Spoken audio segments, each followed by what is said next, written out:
आज मुलाला मस्त असा पास्त्याचा डबा टिफिन दिलेला आहे आणि तो स्कूलला गेला. जाताना बघा कसा बाय बाय करून जातो.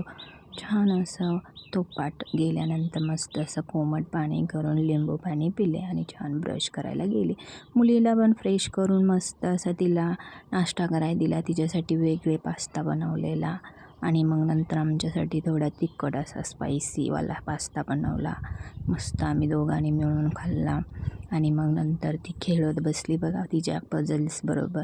मग आता आम्ही गावी जाणार होतो, म्हटलं मुलांना काहीतरी गाडीमध्ये बसल्यावरती खायला घेऊया म्हणून मस्त असे पॉपकॉर्न केले आणि ही बॅग ही भरून लहान मुलं आहेत म्हणले आपल्याबरोबर काहीतरी खायला हवं आहे म्हणून मग सगळं घेतलं आणि मी छान अशी तयारी करायला घेतली आणि छान तयारी करून झाल्यानंतर आम्ही निघालो गावी.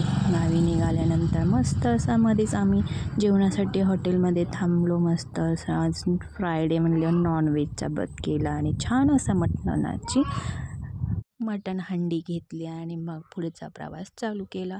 पण असंच होतं बघा माझं कायम. माझा मोबाईल तिकडेच हॉटेलमध्ये राहिलेले त्यामुळं मधले व्हिडिओज गायब आहेत.